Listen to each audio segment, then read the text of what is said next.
que algumas pessoas sempre precisam ter razão? Você já discutiu com alguém que simplesmente não consegue admitir que está errado? E não importa os fatos, os argumentos ou até mesmo as provas concretas. A pessoa ela sempre se esquiva, rebate, distorce ou simplesmente insiste em dizer coisas do tipo: eu sei o que eu estou falando. Olha, se isso já aconteceu com você, então saiba que é frustrante mesmo lidar com alguém que sempre quer ter razão. Mas por que algumas pessoas agem assim? O que está por trás dessa necessidade de estar certo o tempo todo? Hoje, nesse vídeo, eu vou desvendar o que tem por trás desse comportamento e entender como ele se manifesta, o que ele pode revelar sobre a psique humana e, o mais importante, como lidar com essa situação sem perder a paciência. Eu sou Wagner Lapenta, sou psicanalista clínico, especialista em comportamento humano, e se você não me segue aqui no YouTube, já aproveita para seguir e ficar por dentro de todos os vídeos que eu compartilho aqui. Não esquece de acionar o sininho para que o próprio YouTube te notifique quando eu lançar vídeos novos em tempo real. Agora imagine que você está conversando com aquele amigo sobre um assunto ali meio que simples, né? Digamos o nome de uma música, um fato histórico. E você tem certeza do que está falando e até busca no Google para confirmar. Mas, mesmo depois de mostrar a resposta, o seu amigo não cede. Ele diz coisas do tipo: ah, mas depende do ponto de vista. Ou ele muda o foco. Ele diz coisas do tipo: mas isso não tem nada a ver, o que importa mesmo é que. Ou pior, ele simplesmente ignora e continua argumentando como se nada estivesse acontecido. Por que existe essa resistência? Porque afinal, admitir um erro não deveria ser tão difícil assim, não é? Bom, mas o que tem por trás dessa necessidade de estar certo sempre?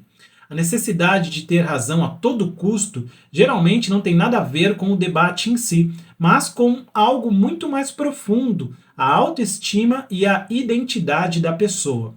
O medo de estar errado, o medo de ser falho. Porque assim, para algumas pessoas, admitir um erro equivale a admitir que são incompetentes, que são inferiores. A ideia de errar, ela ameaça diretamente a autoestima. O ego, ele é como um escudo de proteção. Então o ego ele funciona como uma armadura psicológica.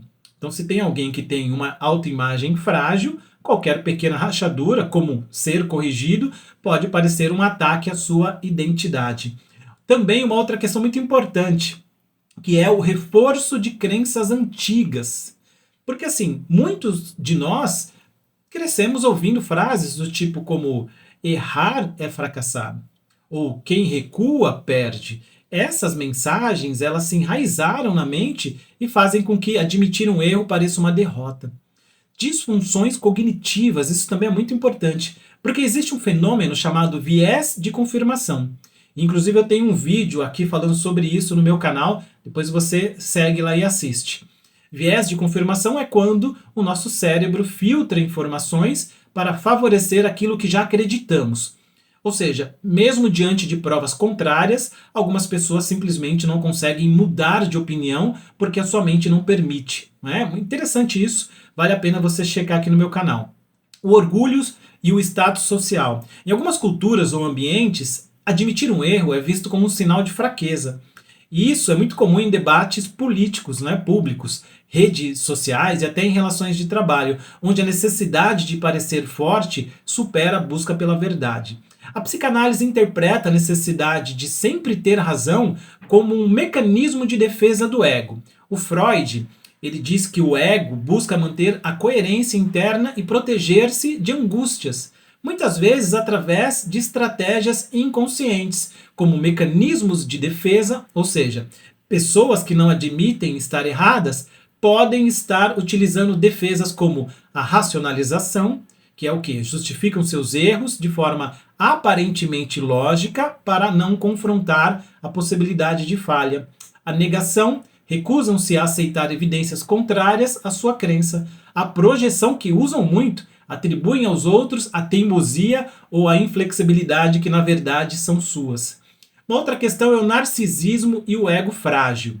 A psicanálise ela entende essa rigidez que ela pode estar afetando os traços narcísicos, né? Para algumas pessoas, admitir um erro ameaça sua autoestima, né? Pois o seu ego é estruturado de forma frágil. Elas se apegam à razão como forma de manter uma identidade coerente e evitar a sensação de humilhação.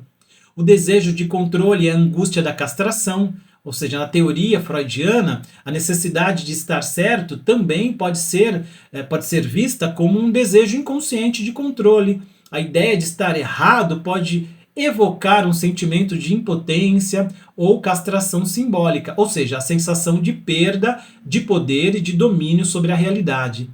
Também muito importante é a repetição do passado. Muitas vezes essa necessidade de ter razão sempre pode ser um reflexo de experiências infantis. Se a pessoa cresceu em um ambiente onde o erro era punido ou ridicularizado, ela pode desenvolver um padrão de rigidez como forma de autoproteção, mecanismo de defesa. Na visão psicanalítica, a dificuldade em admitir o erro não é apenas um traço de personalidade, mas um sintoma de dinâmicas psíquicas muito profundas. Isso pode estar relacionado a uma fragilidade narcísica, a mecanismos de defesa ou a padrões inconscientes que a pessoa repete sem perceber, de forma inconsciente. Se formos além da superfície, veremos que quem sempre quer ter razão não está apenas tentando vencer uma discussão, está tentando manter a sua própria estrutura psíquica intacta, não é? E por fim, como lidar com quem sempre quer ter razão. Então fica até o final do vídeo, eu vou explicar. Olha, se você já se pegou frustrado, né, tentando convencer alguém do óbvio, aqui eu vou dar algumas dicas nesse vídeo sobre como lidar melhor com essas situações. Primeiro, não tente vencer, tente entender. Em vez de rebater cada argumento, tente compreender por que a pessoa se agarra tanto à sua visão. Porque assim, muitas vezes, não é sobre o tema da discussão, mas sobre ela mesma. Não alimente a disputa.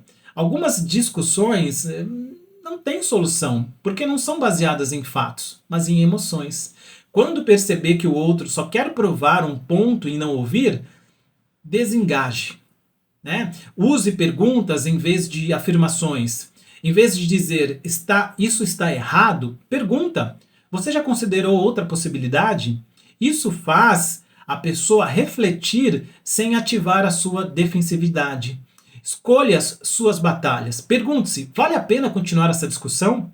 Em algumas vezes, o custo emocional de insistir é maior do que o benefício de estar certo.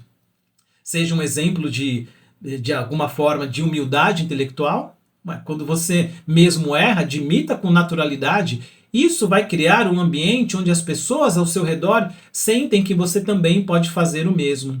A verdade mais importante é que o orgulho, né, de querer estar certo, ele é de alguma forma até natural, não é? Todos nós temos um desejo instintivo de defender nossas ideias. Mas quando isso se torna um padrão rígido, pode nos afastar da verdade, nos afastar das pessoas e também até de oportunidades de crescimento. Então, da próxima vez que se deparar com alguém que precisa desesperadamente estar certo, lembre-se, não se trata apenas do argumento. Muitas vezes é sobre identidade, emoções e inseguranças, né? E no fim das contas, saber escutar e refletir pode ser muito mais poderoso do que simplesmente ganhar uma discussão. Deixa com o outro o que é do outro, segue com o que é seu. Olha, eu sou o Wagner Lapenta, eu sou psicanalista clínico. Não esquece de me seguir aqui no YouTube, de acionar o sininho para mais conteúdos como esse. Um forte abraço e até a próxima.